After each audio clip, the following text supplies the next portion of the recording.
Tell me about Caroline.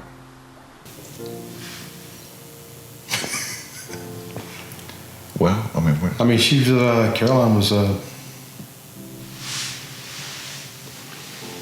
always smiling. She always had the positive attitude, always laughing, always wanting to have a good time. yeah. Wherever she could go, whatever she could do, whoever was going to Sonic or get cookies or ice cream or McDonald's. I always said she was a social butterfly. That's what I called her, because she was always friends. She had friends, and I don't know if she ever had any enemies. I mean, it was just like she was friends with everybody, get along with everybody. Yeah, and part of that, I think she really had it figured out. So like during prom or people getting dresses and stuff, everybody's, sky's the limit. Her, she's like, that's stupid. I'm not paying $400 for a dress. So like her last dress, what was it, $68?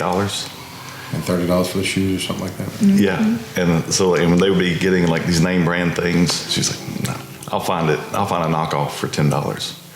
She was, and then whatever she put together, you would swear it was $500-600 like everybody else's. It was she was really, and I mean she gets 2 paychecks.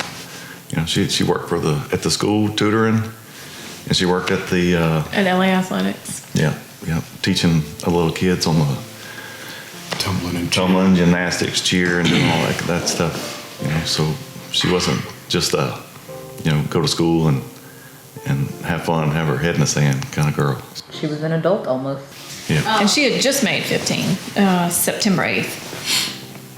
So she's a young, she was a young sophomore. Our kids are just about the same ages. Mallory and Caroline was ours from our marriage, and we both have 2 youngers. Mine's 9 and 6, and y'all's is 7 and 8. Yeah. 7 and 8. Take me to that day. So that morning, Caroline stayed with Maggie, and we had our 2 younger kids here. Mallory was at work, and our younger kids wanted to stay with their grandma. And we had some errands to run in Baton Rouge, so we loaded up the young babies and took them to Kim's mom's house. And we pulled out of here, across the intersection where the accident happened, and we're driving up the frontage road. And we were in Addis, a few miles down LA1, on the frontage road, sitting at a stop sign, and we see this white car come by, flying 100 miles an hour, swerving all over the road, going on the median. And I told her, I said, man, look at this. And then behind it is a huge pack of cop cars, and they're same, just like the car they're chasing. They're swerving all over the place, driving, 100 miles an hour, looked like. And I remember saying, this is why it's so hard to let your kids be on the road. I said, because, all these cars were going everywhere and they were speeding through and people were in the median. I mean, so much so that even after they passed, all those people that had like split and went to the side, they were all just sitting there. Nobody was getting back on the road. Yeah. Because it was that many cars that came through, and they were going that fast. And it was New Year's Eve day, right? So I mean, and LA1's not a lightly traveled road to begin with, so it's not like the roads were empty. I mean, it was cars all over the place. And I remember saying, I said, these guys are driving like they're in a video game, and I mean that's what it looked like. It's crazy, the swerving in and out. So we pulled up, we're there maybe 10 minutes, dropped the little kids off, and we left. And when we left, we pulled back on LA1 North, and it's only 2 miles. And as we're coming up to the red light here, there's a little bit of traffic backed up. When we could see the blue lights. And we could see some lights up there. So I pulled up like 360 on my phone, and I said, it says that's where Caroline is. I said, but maybe they were in the area, maybe they're pulled off to the side. So he says, well, call her. So I called her phone. She didn't answer. I called her twice, I think, Yep. which he was like, I mean, she always has her phone, just like most kids her age. But she was prone not to answer sometimes. She was. So I didn't, I was still calling. I texted, what are you doing? And then the closer we got, I could see that it was Maggie's car. I mean, and I know you saw the accident. It was very hard to even recognize the car. But, I mean, the closer we got. So we pulled in there, and he got out, and I stayed by the truck, and he walked over there, and, just trying to find out. We didn't know where she was at in the car. So we knew she was in the car, but we didn't know if she was in the back seat or if she was the passenger.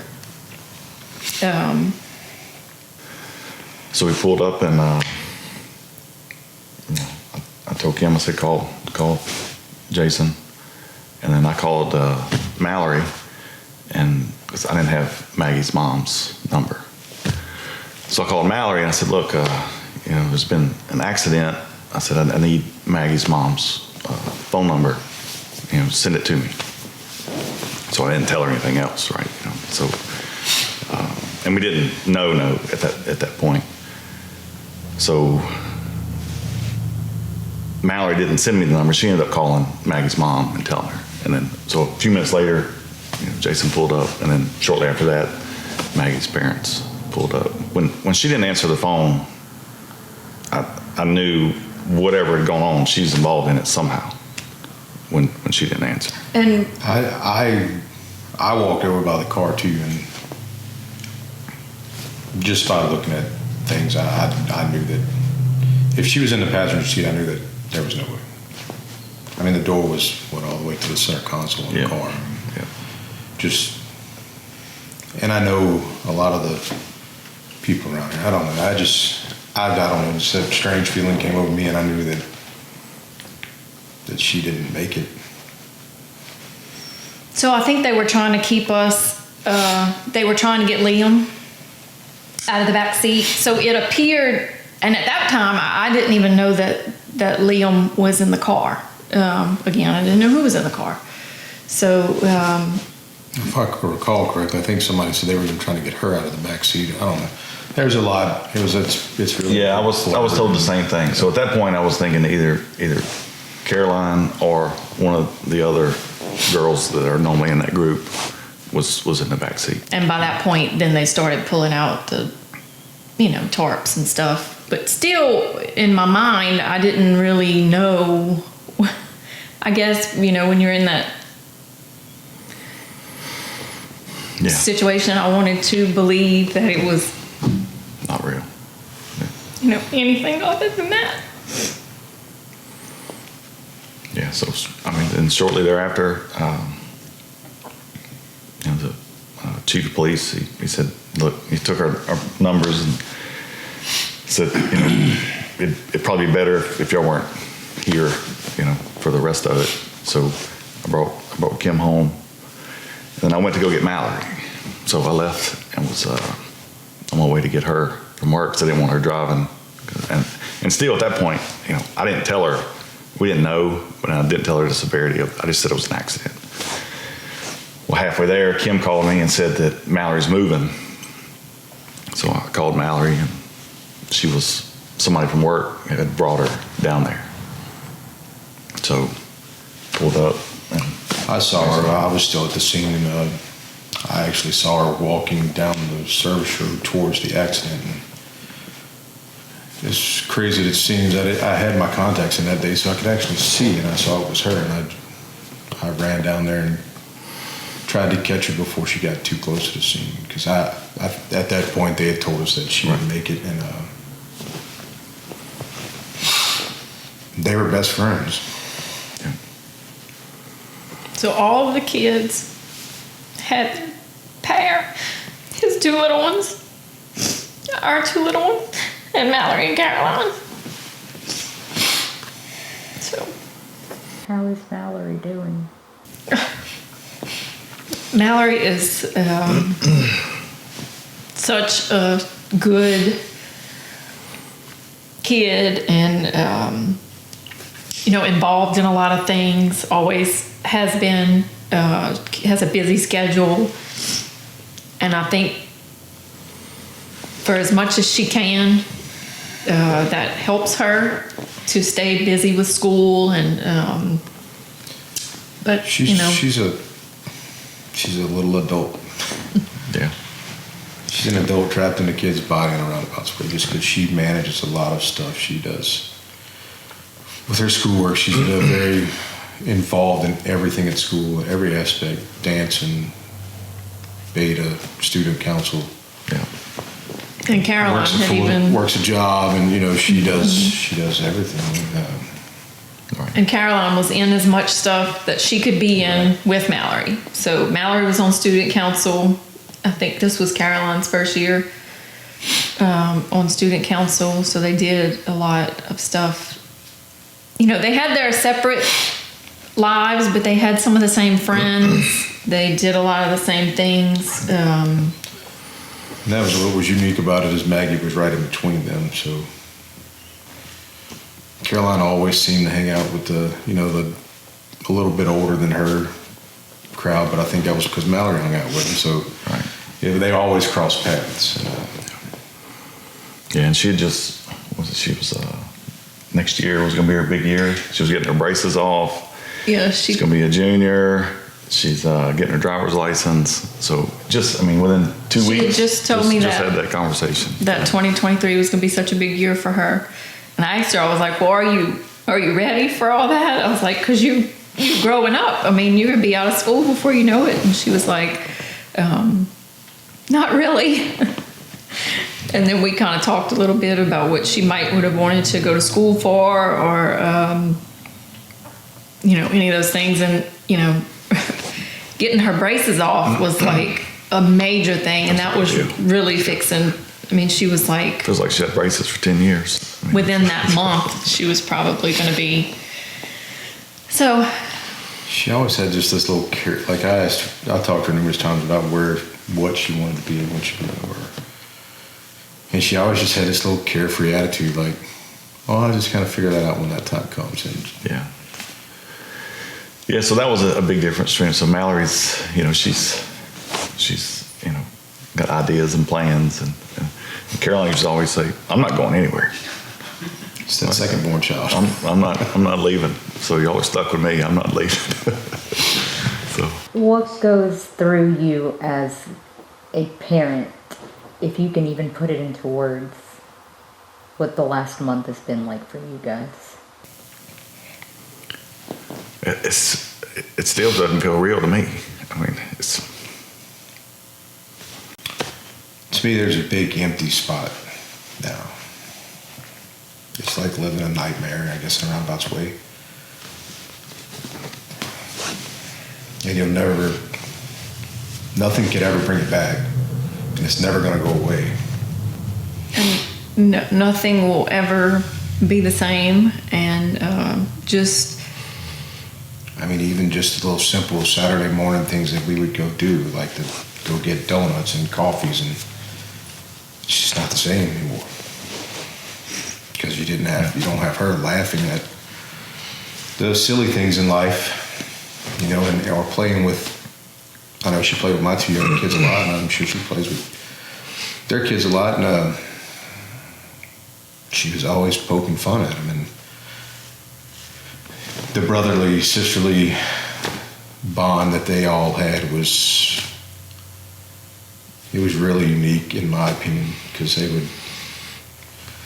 Mallory and Caroline both were lucky enough to have two more siblings in both sides of our family. So yeah, so when I would tell him all the time, I'm like, when you think about it, you're one of six. Yeah. They were one of six. It wasn't necessarily in the same house all the time, but they were one of six. And I said, y'all have and she was siblings forever. We'd always joke because she was so small, but I think she consumed 4,000 calories a day, and usually in the middle of the night. So after we'd go to bed, we'd hear her in the pantry, and she'd get stuff out and eat it in the pantry. So we had to start telling her, look, you just get it and take it in your room, So, but I still wake up thinking I'm, hearing her digging in the pantry. Yep. And I've had super, you think of your children, everything makes you happy when you think about your kids, and you look at pictures and videos and you can watch all those things. But it is so hard to look at her picture and see her videos, because that is gone. And it's hard to, have that reality that she doesn't come back. So I think originally when people would ask if we were okay, I'm like, in this moment, I guess I can say right now in this minute, I'm okay. But it truly is just minute by minute, because 1 minute, your You're mind, fine. And the next minute, I call it the roller coaster. You may go 2 hours and everything's fine, and then you walk by something. It does for me. I walk by something, and maybe it's just as simple as a hair clip sitting on the counter. And I know how she loved the hair clips, and she wanted this one with the certain one with the strong spring in it to where it hold her hair better. And I have my 9-year-old daughter really looked up to Caroline, as she does Mallory too, and she always wanted to be just like both of them. And I guess fortunately or unfortunately, she's almost as tall as Caroline was at 9 years old. So she, in a roundabout way, she gets to wear some of her clothing, and she gets really, it means a lot to her, but it's a memory for me. And it's just the little things, and you walk by, and I don't know, just little things that I see, and it just reminds me of everything about her personality and the way that she was. And then as communities come together so good, and you see all the younger kids that are reaching out that was her age, and it's just you get used to seeing a certain group of them together, and they when you saw that one, that the other ones were going to be there, and now it's not there for us. So. Yeah, and it's just tough. You think when football season ended for Mallory this year, it was so big because she's a senior, and we did senior night, we did all the senior things, homecoming court and all that stuff, and it was, we'll wait till it's Caroline's turn, and it's going to be Caroline's turn soon, and then you think, now after Mallory leaves there, we don't have any kids in that school, and there is no more, next year's football season, go and watch Caroline cheer, because, Caroline won't be cheering. So,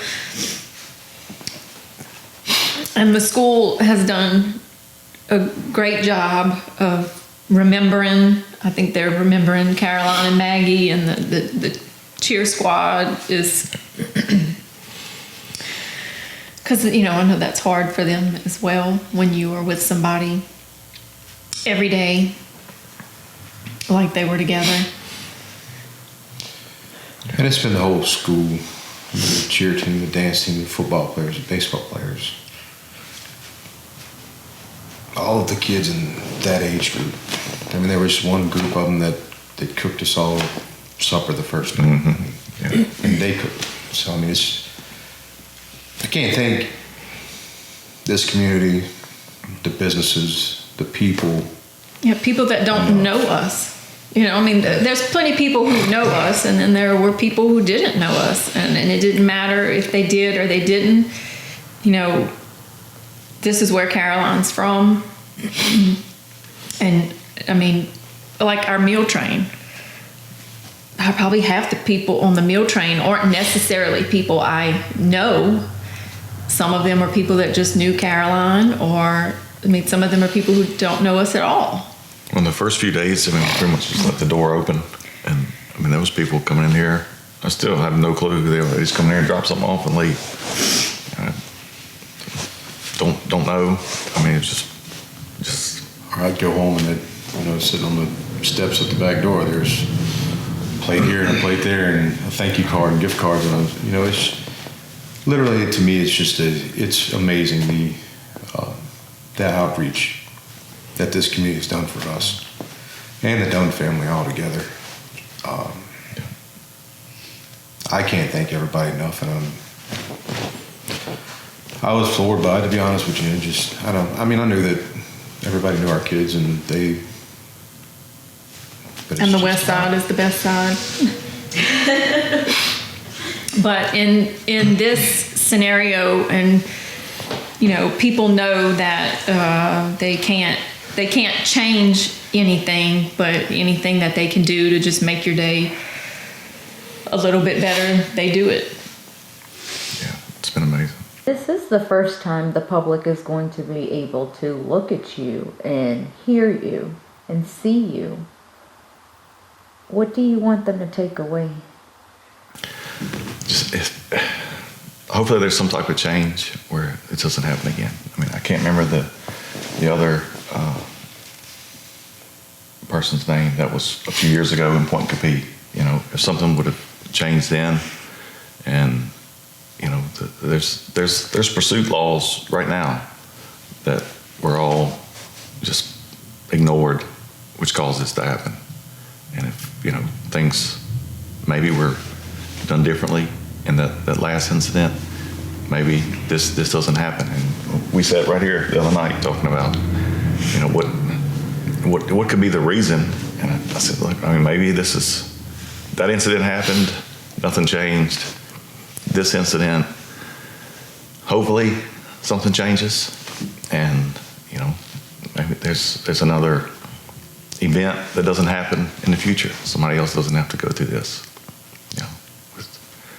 Yes, because it just the reasons behind what started it wasn't worth what happened. No, just and we've all seen it. I mean, everybody that drives them down the road has pulled up to a red light before and seen emergency vehicles coming, and they pull up and stop or slow roll through it. And this was before the accident, so we didn't have a tainted view on it. We saw the chase 2 miles before the wreck, and our perception of watching that chase come by was this is nowhere remotely close to safe. No, I mean, not at they all. weren't helping the situation. It was actually amplifying it and making it worse. It looked like herd mentality, where the cops were just trying to see who's going to get the guy. I think you explained it best. It looked like a video game. Yeah. I mean, it was. And I agree with everything on that. And I'm not going to let it just die down. I'm going to do whatever I can to make, and I know me and Jason both have talked about this, and we're going to do whatever we can to make sure that we can find the change or help with the change or whatever the change may be. I'm not an expert in it, but there's no way that we should have lost 2 beautiful young ladies and injured a fine young man because somebody took a family member's car. It never should have happened. Yeah. There never should have been a pursuit that came across the bridge. It's irrelevant. In my opinion, it should have never even ensued in a high-speed pursuit. You're talking about a guy that took his father's or family member's car. I've heard some of these stories. I don't know which one's right. I have my assumption. I know it was a family member, and I'll just leave it at that. But it should have never happened. Yeah. No, because in the end, they knew who he was. It wasn't a secret, and so. I mean, there's 1,000 people out there right now that do way worse than that, and we don't pursue them. Right. Yeah. The chase didn't amplify the situation. It amplified it. So it made a non-dangerous Act violation into what turned into 2 deaths and a severe bodily injury. I mean, it just doesn't make sense. If you guys can say anything or ask anything of this officer, what would it be? Wow. Yeah. I mean, for me, and it wouldn't even be just for him. I mean, I have a lot of questions on it, but every I think it was 9 or 10 vehicles, they were all doing the same thing. It just so happens he's the one that hit, a vehicle with the kids in it. Any one of those cops could have hit a vehicle. I mean, like I said, when we saw it, we were sitting on the front of the road, and they're passing by us 40, 50 feet away on LA1, and I just were mind blown by what we were seeing. It didn't make sense. To us, for that to make sense, that guy should have some kidnapped people in the car or just murdered 10 people and is on his way to murder 10 more. It has to be something severe for that type of chase to be going on, and then it's still questionable if that's warranted. I mean, where we're at right here is kind of like an island. We're surrounded by an intracoastal canal, Mississippi River. It's a 2-lane road. And you could block the intracoastal canal, and he can't go anywhere. There's legitimately a bridge up there with 2 sides on it. Yeah, I mean, it's like all Sense went out the reasoning window. was gone. Yeah. Why is the biggest question. Why were the protocols, why were the procedures not followed? I worked for one of the chemical plants nearby, and we follow procedures and policies every day. There's no reason that they shouldn't be exempt from following the same in their department. But to me, why is, and there was several vehicles that went through that red light prior to Maggie, Caroline, and Liam go through it. And how does the tunnel vision become so defined that you don't see the cars in front of Maggie and Caroline? If you watch the video, there's a red truck in front of it. It's a good friend of mine's son. It's a red truck. You didn't see him, you wasn't gonna yield to him. I mean, I'll never get the answers why. We'll probably never get the answers why. I don't feel like we will. I mean, there's a lot of questions. I could sit here and rattle off a million questions if you want, but that's the only thing I have is why did it not happen the way that it should have happened? How is there not one person of authority jumps in somewhere and goes, "Hey guys, we need to shut this down"? It's not the right thing to do. I don't understand how somebody could be so careless, and feel like because their job allows them to have some authority, that you take that authority. He didn't think he wasn't getting in trouble for anything he was doing. The only reason that it's coming now is because he killed Maggie and Caroline. So had he not, nobody would have gotten in trouble that day for running through that light, for not yielding, and I think that, again, goes to you have to have people accountable for what they're doing. You have to know what the people who work for you are doing. You have to know what they're capable of. Obviously, he wasn't capable of being in a pursuit and following the law. Do you think you will ever be able to justify this? No, I No. can't. No, and to be honest with you, I don't know how anybody involved could.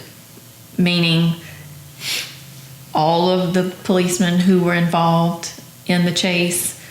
I know there's people on radios. I know there are more people involved than just the people that we saw, at the crash site. It goes down to the commanding officers or dispatcher. I mean, there should have been somebody that made the call, just like Jason said, that why are we pursuing this guy this time of day on this highway because he took a family member's car?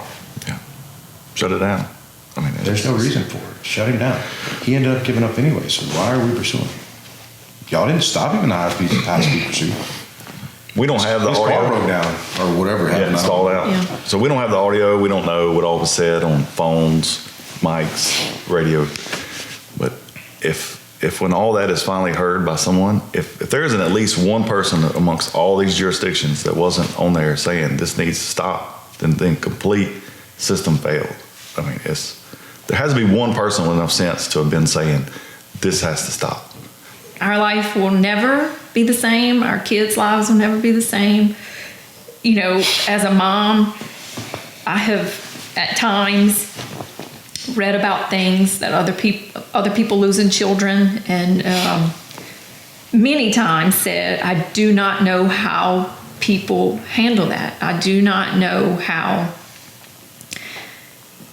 they go on. And then now to have that be our reality is, I really don't know. I don't know how you live a life without one of your children, because, you know, as parents, our children are our lives. Yeah. And to know that she had so many things she wanted to do in her life and deserved to be able to do, she wasn't doing anything wrong.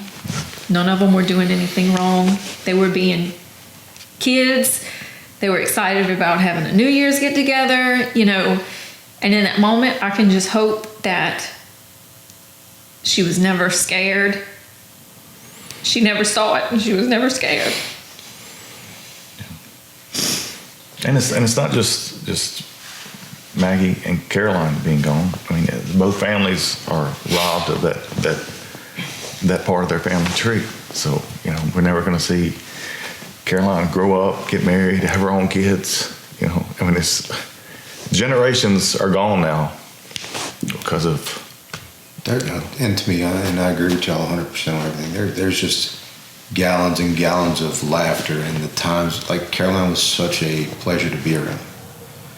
To me, we laughed, we cut up, we had fun, we rode side by side, we did all that. And to think that we're all going to miss out on her kids one day, and just like you said, it's just a generation after generation that